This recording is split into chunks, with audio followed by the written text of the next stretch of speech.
நேத்தே பாருக்கும் கமருதீனுக்கும் சண்டை வந்ததுக்கப்புறமா கமருதீன் வந்து அரோரா கிட்ட பேசிட்டு இருப்பாரு. அப்போ கானா வினோத் வந்து கேட்பாரு, என்னாச்சு அப்படின்னு சொல்லி. அப்போ கமருதீன் வந்து சொல்லுவார், சுபிக்ஷா பண்ணியிருந்தா கூட பரவாயில்ல, நான் கொஞ்சோண்டு நெய் எடுத்ததுக்கு பாரு அப்படி சொல்லிட்டா, என்ன நெய்யெல்லாம் இவ்வளோ எடுக்கிறீங்க அப்படின்னு சொல்லிட்டா.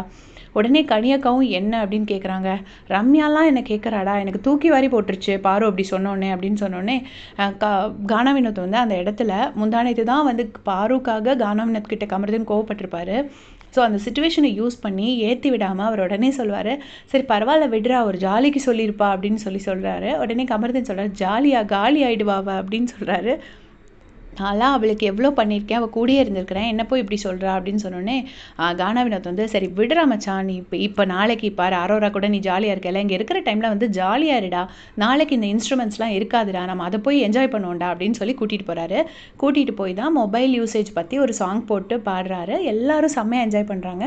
மொபைலை யூஸ் பண்ணாதீங்க, கேர்ள்ஸ் வந்து ஃபேஸ்புக்கில் ஃபோட்டோ போடாதீங்க, அந்த மாதிரி சொல்லி ஒன்று சோஷியல் மீடியாவில் ஃபோட்டோ போடாதீங்க, நிறைய பசங்க வேலை இல்லாமல் இருக்கிறாங்க, அவங்க வந்து அதை ஏதாவது யூஸ் பண்ணி மிஸ்யூஸ் பண்ணிடுவாங்க அப்படிங்கிற மாதிரி ஒரு கருத்தோட ஒரு கானா பாட்டு சொல்கிறாரு. மனுஷன் பஞ்ச் ஆஃப் டேலண்ட்ஸ் போல இருக்குது.